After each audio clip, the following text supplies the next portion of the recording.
industrielle qui a prospéré dans le Var jusqu'au début du XXe siècle, l'activité de production de cad. Jusqu'à l'arrivée de l'industrie chimique, le Juniperus oxycedrus ou genévrier cadre était un buisson de valeur utilisé de différentes façons. Pour preuve, le Var compte 176 fours à cad, plus ou moins en bon état. Bonjour madame. Bonjour monsieur. On vous rencontre parce que je sais que vous êtes une spécialiste du four à cad et du genévrier en général. On voit sur ces images le four à cad de La Valette. Oui. Pouvez-vous nous expliquer comment il fonctionne? Alors, c'est un four qui est là à usage pédagogique. Il ne fonctionne pas. Il est là pour expliquer aux enfants, premièrement, et ensuite aux adultes qui le souhaitent, comment fonctionnait un four à cad autrefois. Donc, celui-ci n'est pas du tout fonctionnel. D'accord. Et comment arrivait-on à extraire de l'huile de ce genévrier? Alors, on prenait le genévrier, la grosse souche, hein, le gros morceau, et on le débitait en bûchettes. Ces bûchettes étaient mises dans la partie centrale du four à cad qui était en briques réfractaires, et c'était par chaleur que le bois donc suait l'huile de cad qui était récoltée à la sortie dans ce qu'on appelait une cornue. Mais quelle était l'utilisation de l'huile de cad? L'utilisation principale était l'usage vétérinaire. Ça servait surtout pour soigner les blessures des animaux, pour les protéger des insectes. C'était la première utilisation. Ensuite, c'est devenu un usage médicinal, mais toujours extérieur, toujours externe. On ne mange pas, on ne boit pas, on n'avale pas l'huile de cad. C'est un produit très toxique. Les plus jeunes vont peut-être se rappeler d'un savon qui s'appelait Bébé Cadom. Bébé Cadom, voilà, le savon Cadom. Eh bien, la maison Cadom faisait, ça servait non pas pour le savon, l'huile de cad, mais pour une crème de beauté qui était à base d'huile de cad. D'ailleurs, maintenant, en pharmacie ou chez les coiffeurs, vous trouvez toujours des shampoings à l'huile de cad pour soigner le cuir chevelu, les pellicules et autres problèmes capillaires. Alors, le département du Var compte aujourd'hui 176 fours à cad. Oui. Aucun ne marche. Aucun ne marche. Parce que cet artisanat s'est effondré. Il s'est effondré complètement, surtout au moment de la guerre de 14, parce que c'était un travail d'hommes. Les hommes partant à la guerre, ça a été abandonné. Et après la guerre, on a acheté, c'est un artisanat qui n'a plus existé. Maintenant, on achète l'huile de cad essentiellement à la Turquie. Il reste un four à cad, pas du tout en pierre sèche, mais en fer en fonte, qui se trouve, je crois, dans l'Hérault, et qui a été copié sur une industrie espagnole, et qui produit donc de l'huile de cad, mais plus de façon, pas totalement industrielle, mais vraiment plus artisanale.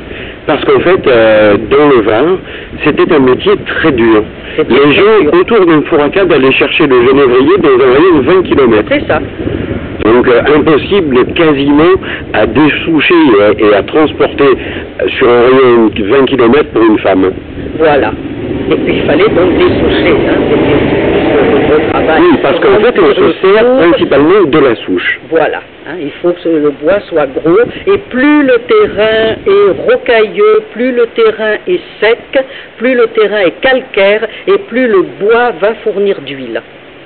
Eh bien écoutez, figurez-vous que nous avons rencontré une personne aujourd'hui, un sculpteur à Seillan, sur la route entre Draguignan et Grasse, qui lui, depuis une bonne trentaine d'années, se sert du genévrier pour faire des sculptures. Si vous voulez bien, nous allons partir à sa rencontre. Nous y allons. Bonjour monsieur. Bonjour monsieur. On vient de vous rencontrer aujourd'hui à Seillan, parce que vous êtes encore un des rares à savoir ce qu'est le cad. Est-ce que vous pouvez nous parler de cet élément qui était dans nos collines et qu'on a tendance à oublier? Alors le cad, en fait, c'est une sorte de genévrier, c'est le genévrier oxycèdre, Juniperus oxycedrus. Et c'est un arbre endémique de la région méditerranéenne, qu'on ne trouve donc que sur le pourtour de la Méditerranée, et il y a d'autres genévriers qui sont plus au nord pour la choucroute, alors c'est les baies, etc. Mais le cad, la particularité, c'est qu'il est imputrescible.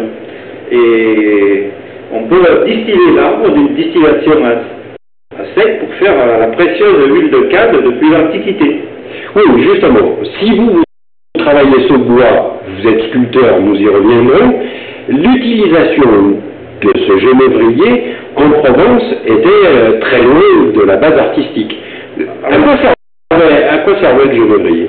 Eh bien, le genévrier, donc, dans l'oléorésine du bois, on peut récolter cette huile de cad qui est antiseptique, parasiticide, c'est un exfoliant pour la peau, un art vétérinaire, en sciences humaines. Frédéric Mistral en parle pour l'huile de gale, puisque ça soignait la gale du mouton. C'est cicatrisant pour les blessures de chevaux. Et aussi, le savon cadone, ça vient de cad. Voilà. Tout ça, j'ai appris dans le livre qu'a écrit le docteur Laurent Porte, qui est édité aux Alpes de Lumière, et qui était donc de Sanary, près de chez vous, à Toulon. Mais ce produit-là, comment se fait-il qu'il soit tombé en désuétude? Aujourd'hui, plus personne n'utilise le cad. Le cad, moi je l'ai choisi par sa particularité, donc c'est un arbre imputrescible, puis je n'ai jamais coupé l'arbre vivant. Je déracine des arbres qui ont brûlé, comme ici on peut voir, il y a des traces d'incendie. Alors, heureusement qu'après un incendie dans notre forêt méditerranéenne, on a les exploitants forestiers viennent couper les pins, etc., qui ont brûlé pour faire de la pâte à papier, et ces arbustes ne les intéressent pas. Alors ça peut rester un siècle ou deux, et ça revient comme du bois flotté.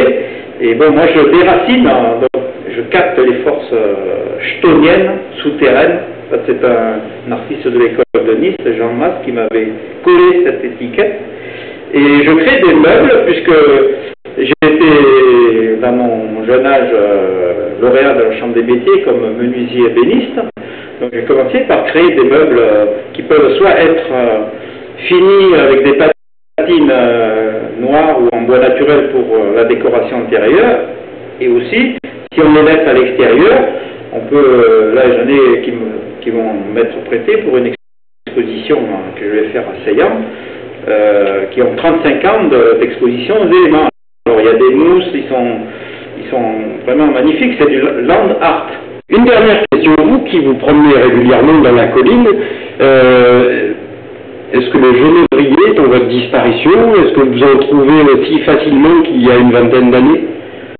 Ben, le genévrier, des genévriers vivants, on en trouve, mais pour avoir des genévriers morts, enfin qui ont brûlé, là j'ai un réseau par l'Office national des forêts, et il m'est arrivé d'aller en rechercher même jusqu'à Bauduens, autour du lac de Sainte-Croix, en passant par... parce que c'est un ami qui était chef du district de l'ONF, et après des chasseurs qui me disent tiens, à cet endroit il y en a quelques-uns, alors je vais avec des aides, des compagnons, pour le déraciner. Alors c'est tout un travail, ça ne coûte rien, mais quand même c'est un travail physique, et puis il y a une prospection pour... je ne suis pas obligé d'en stocker énormément, parce qu'au fur et à mesure, pour créer des meubles sculptures, c'est lorsque sur place, je me dis tiens, ben là, ça peut faire un bras, un dossier, un accoudoir, de la façon dont je peux le débiter sur place. Mais en fait, ce sont des petits arbustes. Oui, c'est ce que j'allais vous demander. Le genévrier n'est pas un arbre de haute futée. En fait, c'est un bosquet. Oui, on ne peut pas faire des planches. Et puis ensuite, il est très... Bon, vous voyez, là, il y a des creux, etc. On ne peut pas faire ça comme Moi, j'ai créé des bouleaux ou du chêne, par exemple. Non. Moi, j'ai créé je faisais des grandes tables avec une sorte de marqueterie, là, pour la fondation d'Étreilles. Donc, Madame Schulberger, ça c'est dans les années 70-80. Et donc j'ai créé des grandes tables, puis voilà, des sculptures fonctionnelles, des trônes, des grands trônes qui servent avec des pierres, voilà, qui servent le trône du roi de la forêt, le trône de l'homme qu'on appelle l'Oplope, en hommage à Max Ernst, que je vais vous montrer tout à l'heure, et aussi des sculptures comme à Toulon pour le complexe sportif d'Hélice, Escota, la sculpture... Revenons, restons si vous voulez bien, sur Toulon.